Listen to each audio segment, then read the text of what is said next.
पहाड़ी हरे नमक का खाना।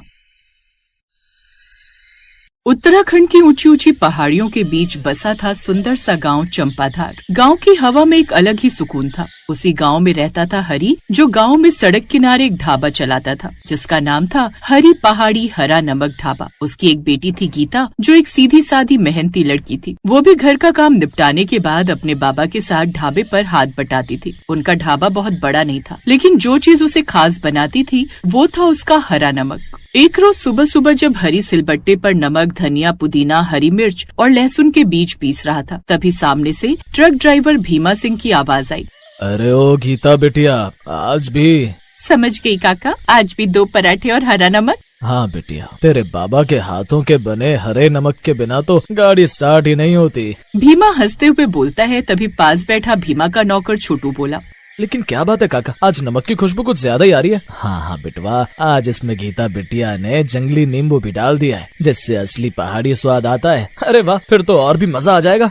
हरी का हरा नमक सिर्फ मसालों का मिश्रण नहीं था, वो उसकी मरी हुई पत्नी ममता की याद था। वो बहुत ही अच्छा नमक बनाकर बेचती थी और हरी ने उसी से सीखकर खुद का ढाबा खोला था। उसके ढाबे पर अक्सर आते जाते लोग अपनी गाड़ी रोककर खाना खाते, तो गीता और हरी शहरी लोगों को भी पहाड़ी हरे नमक का स्वाद जरूर चखाते। ऐसे ही एक रोज दोपहर को एक सफेद कार ढाबे के सामने रुकी। उसमें से उतरी एक मॉडर्न लड़की अंजलि। वो दिल्ली से आई थी और यूट्यूब फूड ब्लॉगर थी।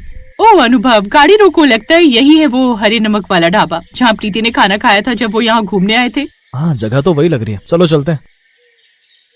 आप हरी जी हैं? मैंने आपके ढाबे के बारे में बहुत सुना है। यहाँ का पहाड़ी नमक का खाना। सुना है तो चख भी लो बिटिया। गीता बिटिया, जरा लगाओ इनके लिए पहाड़ी खाना। फिर उन्होंने मंडुए की रोटी और आलू के गुटके मंगवाए, जिसमें उन्होंने हरा नमक पीस कर डाला हुआ था। फिर साथ में छोटी कटोरी में हरा नमक और लस्सी का ग्लास भी। जैसे उसने पहला कौर लिया, उसकी और अनुभव की आंखें चमक उठी। ओह माय गॉड, ये तो कमाल है। फिर वो कैमरे की तरफ देखकर बोली, दोस्तों, मैं आज पहाड़ के दिल में हूँ और यहाँ का हरा नमक तो सच में शब्दों से परे है। Wow, yummy. अनुभव को पहाड़ी खाने के साथ साथ पहाड़ी लड़की की सादगी यानी गीता भी बड़ी पसंद आई। अब वो अगले 2 दिन तक वहीं पास में एक रिसोर्ट में ठहरे, लेकिन तभी वो खाना खाने उसी ढाबे पर आते। अनुभव तो गीता को देखता ही रहता। क्या बात है अनुभव, देख रही हूँ तुम गीता में कुछ ज्यादा इंटरेस्टेड हो। कहो तो बात आगे बढ़ाऊं? अरे नहीं मेरी माँ, मैं खुद ही उनसे बात कर लूंगा। अब अनुभव हरी से गीता का हाथ मांगता है। शहर से आया रिश्ता देख हरी भी खुशी खुशी इसके लिए हाँ कर देता है। अनुभव भी इस बारे में अपने परिवार से बात करता है और फिर गीता की शादी अनुभव से हो जाती है और गीता शादी कर शहर आ जाती है। शादी को अभी महीना भर ही हुआ था, लेकिन ससुराल की जिम्मेदारियाँ उसने ऐसे संभाल ली थी जैसे बरसों से वो वहीं हो। उसकी सास कमला देवी थोड़ी सख्त मिजाज की थी। मेरी बात कान खोल कर सुन, आज तेरे ससुर जी के दोस्त आ रहे हैं। कुछ खास बनाना पड़ेगा, कुछ स्वादिष्ट बनाना, क्योंकि हमारे यहाँ बहुओं के खाने का हुनर ही देखा जाता है, समझी? जी मम्मी जी। अब गीता के चेहरे पर हल्की चिंता छा गई। क्या बनाऊं? खैर जो भी बनेगा उसमें हरे नमक का तड़का तो जरूर लगेगा। अच्छा हुआ जो मैं अपने साथ हरा नमक पीस कर ले आई थी। अब पहाड़न गीता ने खाना बनाना शुरू कर दिया। कुछ ही देर में उसने दाल मखनी, फ्राई गोभी, मटर पनीर, बथुए का रायता, इसके साथ ही उसने सलाद में प्याज, टमाटर और खीरे का सलाद भी काट लिया और उसमें भी हरे नमक को ऊपर से उसमें डाल दिया। तभी उसकी ननद किचन में आई। भाभी, आज खुशबू तो बड़ी अच्छी आ रही है, कुछ स्पेशल बन रहा है क्या? हाँ, आज हरे नमक का खाना बना है। यूँ समझो कि पहाड़ी खाना बन रहा है। ओहो, अच्छा, लेकिन ध्यान रखना, अगर नमक मिर्च फीका हो गया तो माँ तो पहाड़ सिर पर उठा लेंगी, इसलिए उनसे जरा बचकर रहना। ये बात सुनकर वो दोनों हंस पड़ी। बाहर कमला देवी अपनी पड़ोसन शांति से बातें कर। भाई कमला, आज तेरी बहू बड़ी देर से किचन में खड़ी है, ऐसा भला वो क्या बना रही है? यूँ समझो शांति कि आज मेरी गांव की उस पहाड़न बहू की परीक्षा है। आज घर में कुछ मेहमान आ रहे हैं, तो अब देखते हैं कि वो ऐसा क्या खास बनाती है। अरे कमला, नई बहू है, थोड़ा प्यार से सिखा दे। अब माना कि वो शहर की नहीं है, गांव की है, लेकिन उससे अभी परीक्षा मत ले। पहले उसे थोड़ा यहाँ के बारे में सिखा तो देती। क्यों, हमारे जमाने में किसने सिखाया था? हमने भी तो खुद ही सब सीखा है। वो बात कर ही रहे थे कि उसी समय गीता की सास की बड़ी ननद विमला बुआ भी आ पहुँची। अरे वाह कमला, तेरी बहू आज ऐसा क्या बना रही है? सुना है तेरी बहू पहाड़ी लोग खाना बनाने में बड़े माहिर होते हैं, तो सोचा मैं भी चखाऊं। देखो तो सही कितना पहाड़ीपन है उसमें। हाँ जीजी, आज हम सब मिलकर बहू के हाथ का खाना खाएंगे। कुछ देर बाद दोपहर के समय मेहमान आ गए।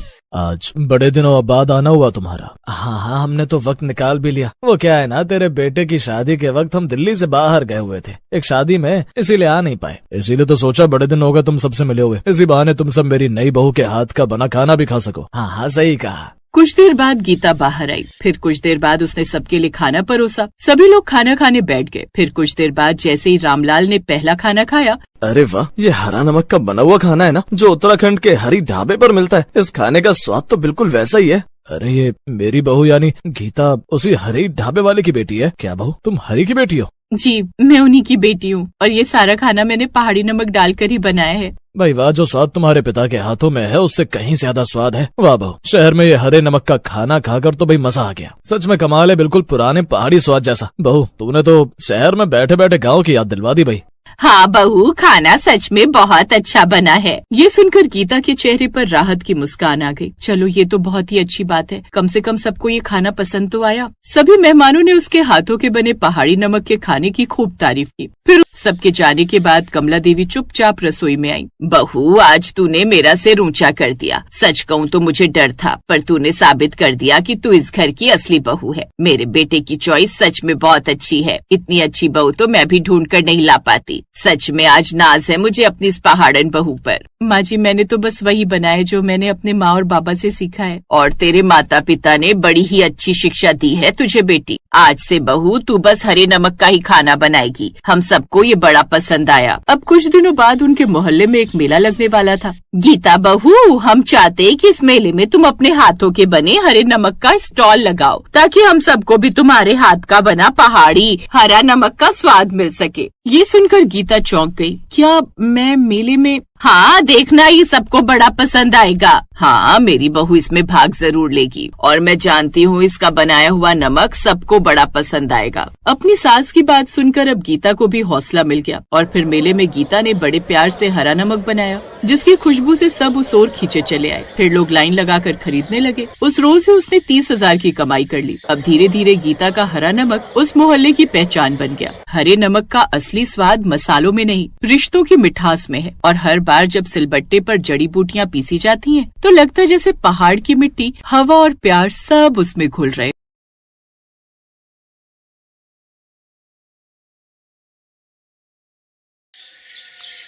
तूने बॉल मुझे मारी कैसे? मैंने तो जानबूझकर नहीं मारी, मैं खेल रहा था तो गलती से लग गई। उन दोनों की आवाज सुनकर उन दोनों की माएं जल्दी से वहां आती हैं। यश, छोड़ो उसे, छोड़ो। अर्जुन, हाथ नहीं उठाते बेटा, उसे लग जाएगी। मम्मी, पहले इसने मुझे मारा है, उसके बाद ही मैंने इस पर हाथ उठाया। अरे ये तो बच्चा देख के नहीं खेल सकता। बहन जी आप अपने। रश्मि ने जैसे ही किंजल की तरफ देखा तो हैरान रह गई। किंजल, तू यहाँ? रश्मि तू? ऐसा कहकर दोनों स्कूल टाइम की सहेलियां एक दूसरे के गले लग जाती हैं। किंजल, तू तो शादी के बाद नागपुर चली गई थी ना, फिर यहाँ कैसे? हाँ, वो मेरे हस्बैंड का ट्रांसफर अब यहीं जयपुर में हो गया है, तो अब हम यहीं शिफ्ट हो गए। ओह अच्छा, फिर तो खूब मजा आएगा। अब दोनों सहेलियां एक ही शहर में जो है। अच्छा ये बता, तू जयपुर आ गई और तूने मुझे एक बार भी फोन करके बताया नहीं, ऐसा क्यों? वो मेरा पहले वाला फोन चोरी हो गया था ना, इसलिए सभी नंबर लॉस्ट हो गए थे। ओह अच्छा, लेकिन ससुराल तो तूने मेरा देखा था। कुछ साल पहले मेरे यहाँ एक फंक्शन में भी तो आई थी तू। हाँ, लेकिन अब इतना समय हो गया ना तो मैं एड्रेस भूल गई थी। अच्छा कोई बात नहीं, मैं तुझे एड्रेस दे देती हूँ, तू आना मेरे घर। दोनों सहेलियां बैठकर पुरानी यादें ताजा करेंगे। रश्मि अपना कांटेक्ट नंबर और एड्रेस देकर चली जाती है। ऐसे 3 महीने बीत जाते हैं। एक रोज रश्मि को किंजल बाजार में खरीदारी करते हुए मिलती है। धप्पा ओए, कहाँ गायब है मैडम? मैं कितने दिनों से तेरा फोन ट्राई कर रही हूँ, लेकिन तेरा नंबर लगता ही नहीं। अपना फोन दिखा दो जरा। रश्मि उसका फोन देखती है तो उसका नंबर ब्लॉक लिस्ट में डला हुआ होता है। मेरा नंबर ब्लॉक लिस्ट में? अरे वो शायद अर्जुन ने ना गलती से गेम खेलते हुए डाल दिया होगा। अच्छा कोई नहीं, ले मैंने ब्लॉक लिस्ट में से हटा दिया। अब ये बता तू कब आ रही है मेरे घर? तेरे घर? रश्मि ऐसा कर, इस बार तू आ जा मेरे घर। आ जाऊंगी, लेकिन पहले तू आना। अब बता कब आ रही है? वो क्या है ना रश्मि, अभी तो हमें इनके गांव में कोई पूजा है तो कुछ दिन वहां जाना है। अच्छा ठीक है, लेकिन वहां से आते ही आना जरूर। ऐसे किंजल हर बार कोई ना कोई बहाना करके रश्मि को हमेशा टाल देती। कुछ दिन बाद, नहीं वो क्या है ना रश्मि, अभी यश के एग्जाम होने वाले हैं और ऐसे में मैं इसकी पढ़ाई की तरफ काफी फोकस करती हूँ, तो मैं ऐसे में कहीं आना जाना कम ही प्रेफर करती हूँ। अच्छा कोई बात नहीं, लेकिन एग्जाम खत्म होते ही जरूर आ जाना। ऐसे 7 महीने और बीत गए और फिर एक रोज जब किंजल रश्मि को मॉल में मिली। अब मैं कुछ नहीं जानती, आज तू मुझे बताकर ही रहेगी कि तू हमेशा मेरे घर आने से मुझे टाल क्यों देती है। अच्छा तो तू जानना ही चाहती है तो सुन। तुझे याद है जब मैं कुछ साल पहले तेरे ससुराल आई थी तो तूने मुझे छोले भटूरे के नाम पर उबला हुआ खाना पकड़ा दिया था। मैंने कैसे उसे हलक से नीचे उतारा था ये मैं ही जानती हूँ। अब तो जान मांग लो लेकिन घर आने को मत कहो। किंजल आज तुझे मैं अपने हाथों के बने हुए छोले भटूरे खिलाऊंगी। अरे वाह छोले भटूरे, तू कितने टेस्टी छोले भटूरे बनाती है रश्मि। आज भी मुझे याद है शादी से पहले जब भी तेरे घर छोले भटूरे बनते थे तो मैं उसकी खुशबू सूंघते हुए कैसे तेरे घर दौड़ी चली आती थी। हाँ, और तू उस वक्त वैसे ही खा खाकर इतनी मोटी हो रही थी कि आंटी तुझे तला हुआ खाने के लिए कितना मना करती थी और डंडा लेकर तेरे पीछे दौड़ती थी।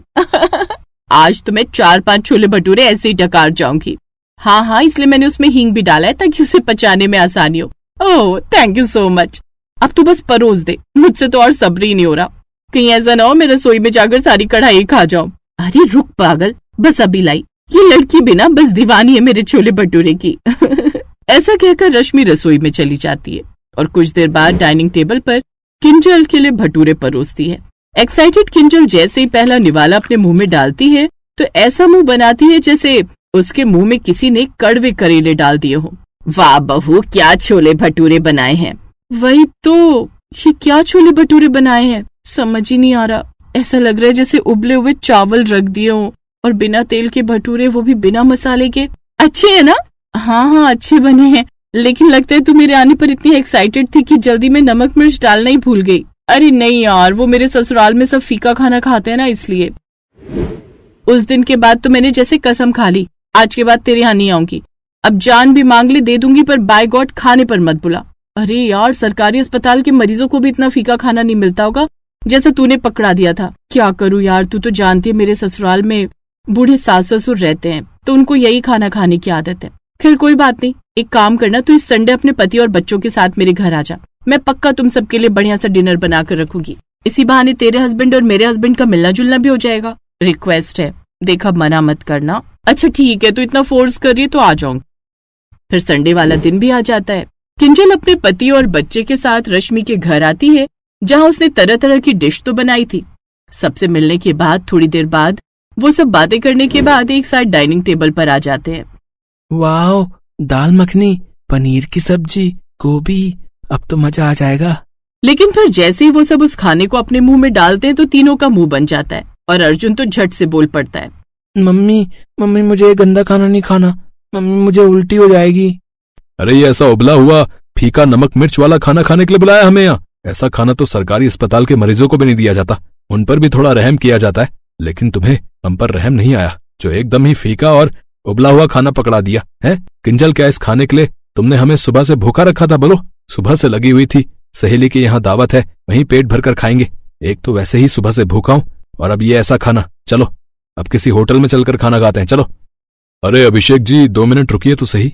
हाँ किंजल 2 मिनट रुको, मैं अभी हमारे यहाँ की स्पेशल डिश लेकर आती हूँ। प्रॉमिस वो बिल्कुल भी फीका नहीं होगा, उसे खाते ही तुम सब खुश हो जाओगे। सबके कहने पर वो लोग बैठ जाते हैं और रश्मि अंदर से एक डिश लेकर आती है। अब इसे खाकर देखिए। वो सबकी प्लेटों में पास्ता परोसती है। फिर जैसे ही किंजल और उसका परिवार उसे मुंह में डालते हैं तो उनके नाक, कान और मुंह से धुआं निकलने लगता है। पानी। अरे कोई मेरे लिए फायर ब्रिगेड को बुलाओ, अब तो वही मुंह में लगी इस आग को बुझा सकते हैं। अर्जुन तो इतना तीखा खाकर रोने लग गया। रश्मि सबके लिए जल्दी से पानी लेकर आती है, साथ ही उनको गुड़ भी खाने को देती है। रश्मि, इतना तीखा पास्ता कौन खाता है? मेरे ससुराल वाले। वो क्या है ना, यहाँ सबको भले ही हर खाना फीका और कम नमक मिर्च वाला ही चाहिए, लेकिन पास्ता वो तो बड़ा ही चटपटा और तीखा चाहिए होता है। वो क्या है ना, मेरा ससुराल तीखा पास्ता खाने वाला ससुराल है। ये सुनते ही वो तीनों अपना सर पकड़कर बैठ जाते हैं, जबकि रश्मि के ससुराल वाले बड़े मजे से उस तीखे पास्ता को एंजॉय करते हुए खाते हैं।